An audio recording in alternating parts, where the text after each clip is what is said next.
Hello and welcome. Week 6, Patch 6, my 2023 Patch a Week Challenge. This week we are looking at the Benjalin, and I did an introductory video on what is a Benjalin. It's actually called W2F is a Benjalin. You'll find it on the blog, and this is sort of a video companion to that. I'm going to combine it with the actual full patch Benjalin video, but if you just want to know what the Benjalin is and how it works, you can just watch this introduction. Okay? Again, this is all written up in more detail on etherdiver.com/shipslog, ships-log, I think is what it is. You'll find it if you just go to etherdiver.com and look for the WTF is a Benjalin article. But this is the video version, so in case you learn better by listening to someone talk and looking at a thing.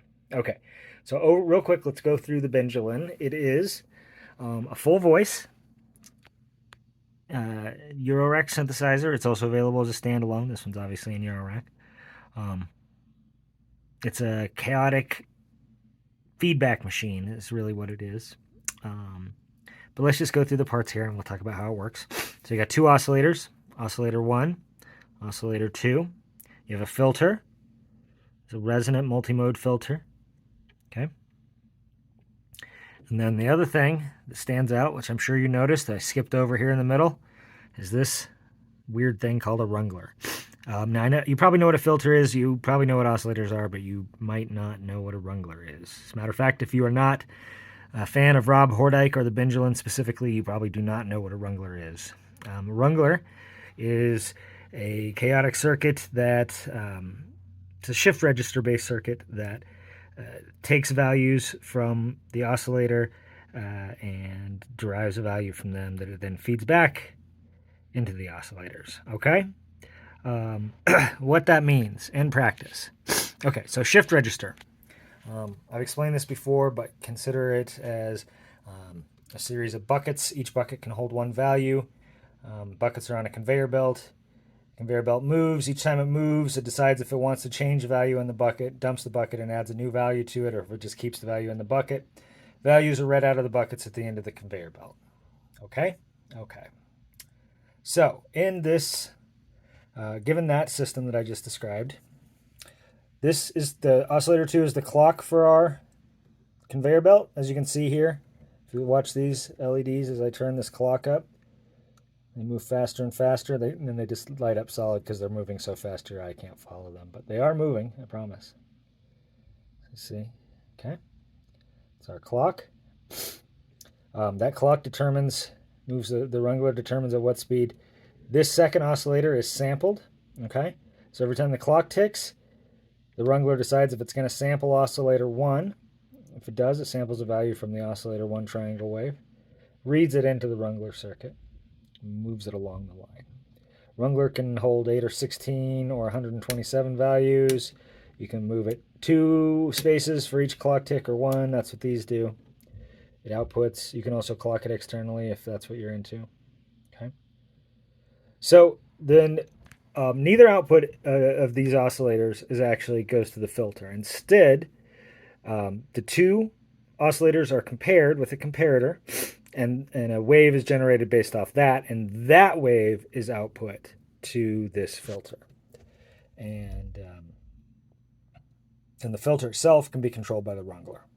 Okay, you can feed the rungler into the clock circuit, so it'll affect the speed of the clock. You can feed it into the pitch of this oscillator, which will affect both the pitch of the oscillator and the pitch of the output, because again the comparator is generating wave based on the relative pitches of these two.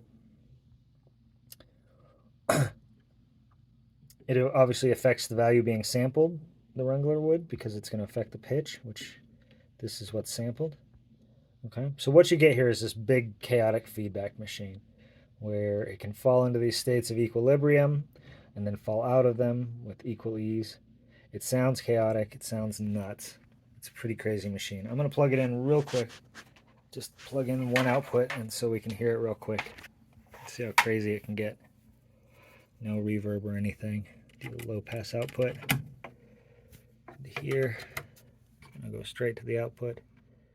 Turn that up. Turn this up to make some noise. Okay. Oh, right. Hold on 1 second. There we go. Now it's doing almost percussive noises. That's one of the things it does.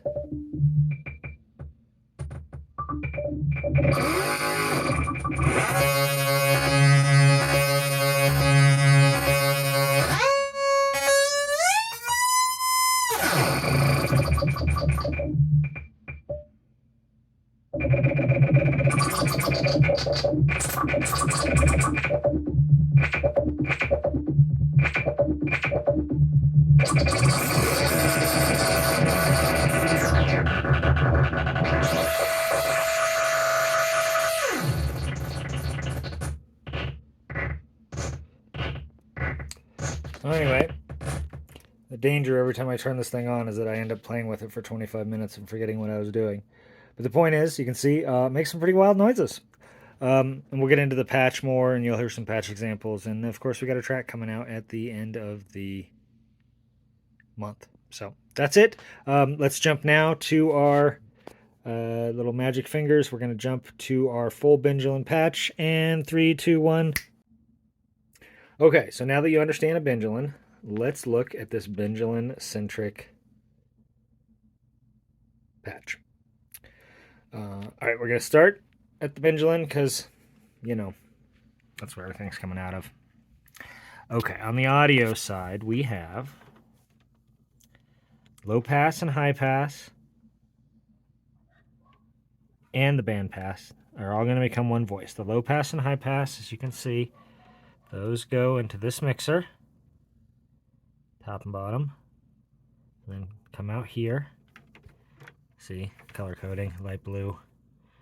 It goes to one side of the distinct delay, so it's mixed and goes to one side of the distinct delay. These are each running delay programs.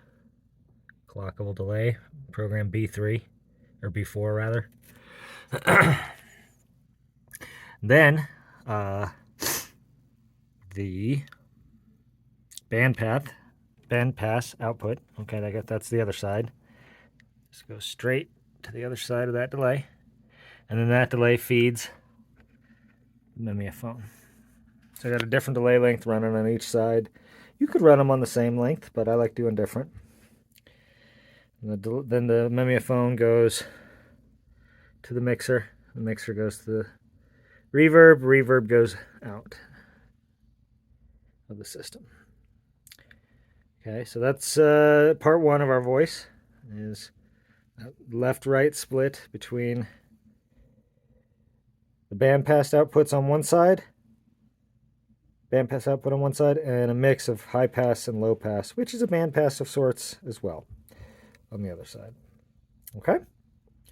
Then, signal path 2 is we have the pulse width output. So this is the raw, unfiltered PWM output. This is the pulse width that's generated by comparing oscillator 1 and oscillator 2. Okay? And that goes up here to our panharmonium. Gets transformed in the panharmonium.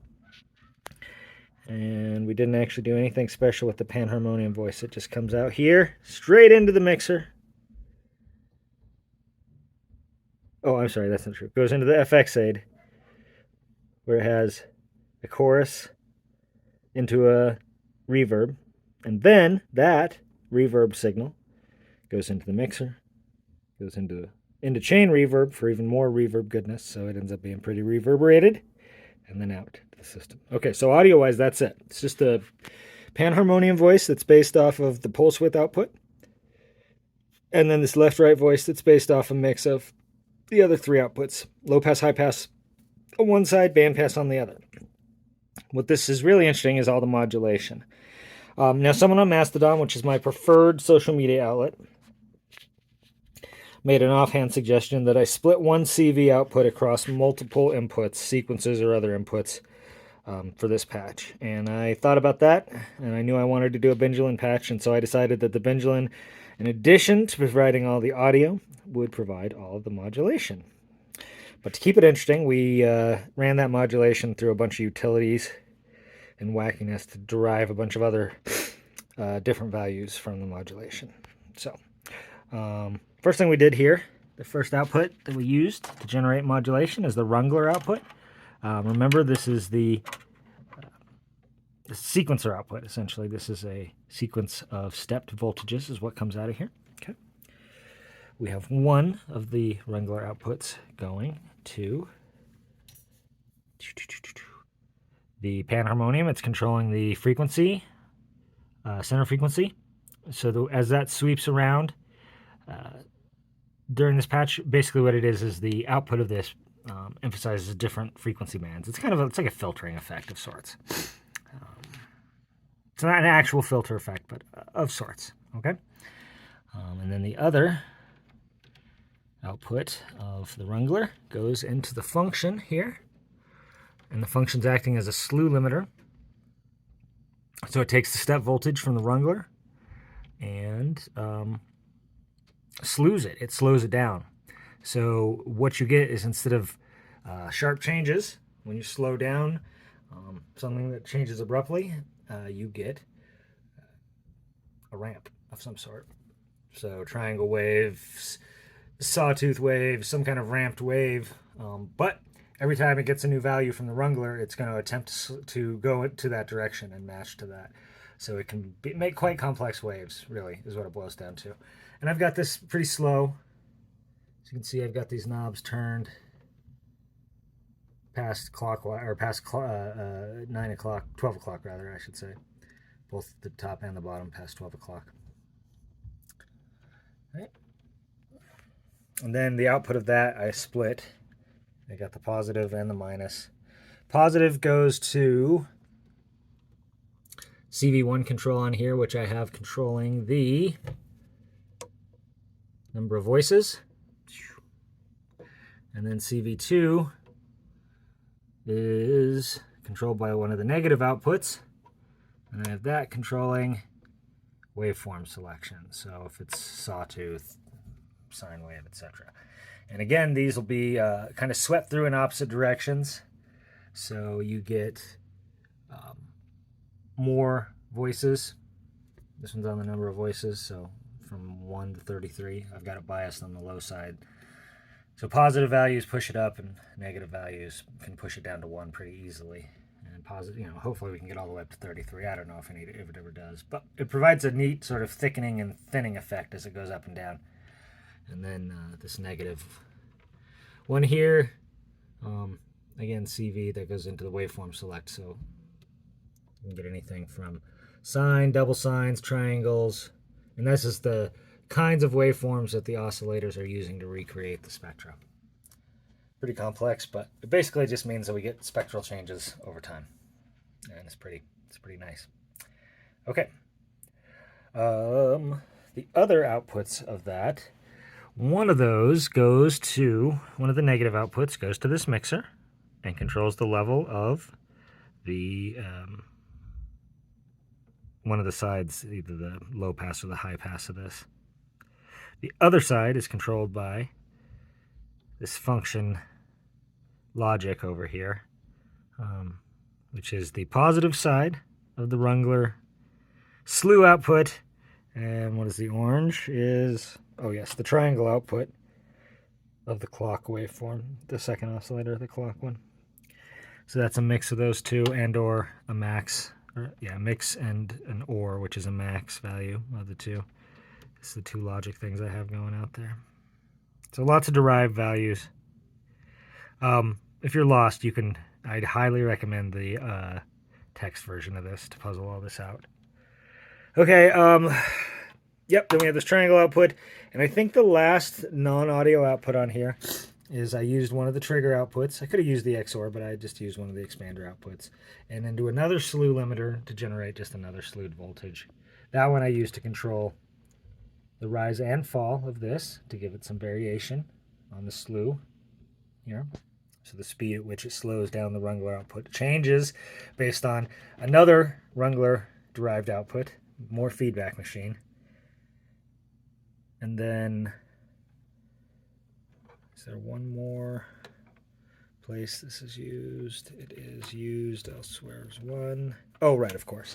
It's also controlling, that same slewed output is controlling what zone we're in with a mimeophone, and that's it. Oh, no, there's one more.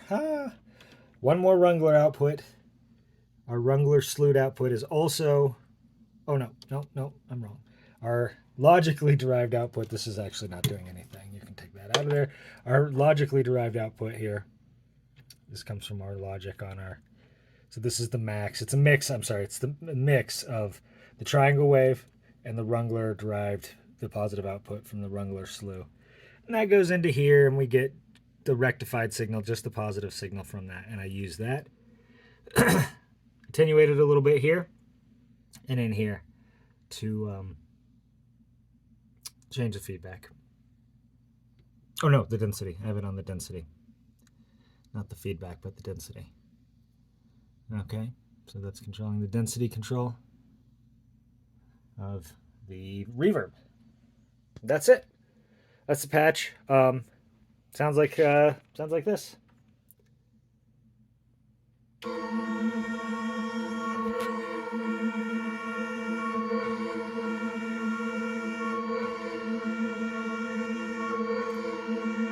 I'll just let that play us out. See you in a week or so.